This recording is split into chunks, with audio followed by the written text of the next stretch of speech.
Hey everybody, it's Boo Ray Perry from Tampa, Florida, and real quick today I want to talk about this new filter that I put on my camera, and I have not taken it off since I put it on. It's now basically just a permanent part of my camera. I keep it on there all the time. First of all, you need to understand that I resisted filters on my camera. I made a video a while back saying that there's only one filter that you need for your Fuji X100 series camera, and it was a polarizing filter. I'll put the link up here for you.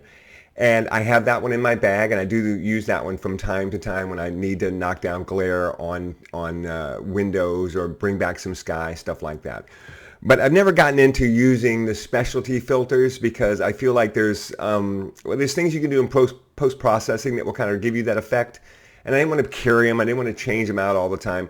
But I was definitely open to the idea of putting a filter on my camera that just stayed there all the time and did something cool, but then didn't do anything to mess up every picture I take. I don't know if that makes any sense. Because filters, they tend to affect every picture that you take, but there's one filter that only affects a certain type of picture, and that's what I like about it. So this is the filter right here, and also bonus, it looks cool on the camera. So this is a Moment CineBloom filter. It's made by a company called Moment, and this filter is called CineBloom, and they make these in 5%, 10%, and 20%. And for me, you know, the porridge was just right in the middle. 10% is right about the one that I wanted. And I picked this up on Amazon for about $65. I'll put a link down in the description. So if you want to click that link and go check this out or buy this filter yourself, then I get $1 or $2. I did not get this for free. I bought this myself. I did some research. I liked the images. I said, I want to check this out. And now it has not come off my camera. It stays on my camera all the time. So here is what this filter will do for you. So I went last night to the parking lot by my house. This is a picture of the parking lot that's up the road from my house. Now here's the same picture with the CineBloom filter. That's what it does for you. A lot of people use what they call a black mist filter to get the same effect or sort of the same effect. I've never used one, so if I'm wrong about that, if there's a difference between those two filters, please let me know in the comments. I would love someone who has both these filters to talk about the difference. But here's before again, and here's after. It's just a dramatic shift, a dramatic cinematic shift in what it does to direct light. It doesn't really affect reflected light that greatly, but it does affect direct light. And here's an example. So here's the Waffle House.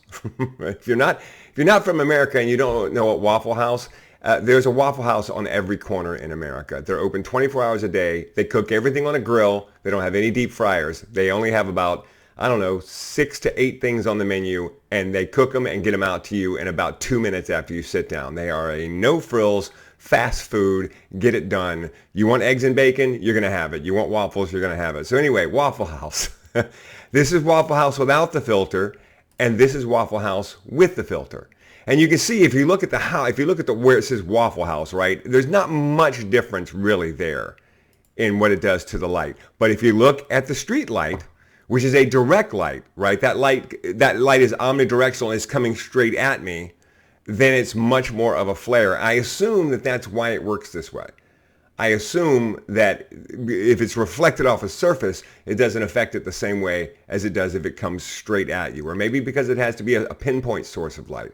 I don't know. Someone who understands this better than me, I would love for you to talk about it in the comments and explain it to me and everybody else. But I do know that I love it, and I love the look of it. And I just love going out now at night and looking for opportunities to use this dramatic flare and create something different than I would normally create. So it's the Moment CineBloom, not too expensive. And if you want to have some fun and check out something special on your camera, I would highly recommend that you check out this filter. Also, be sure and check out my website.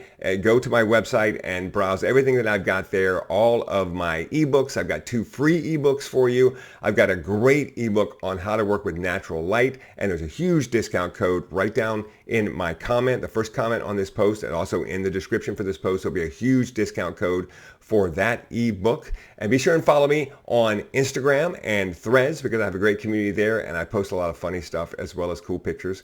And I'll see you next time. Check out this filter. You'll like it.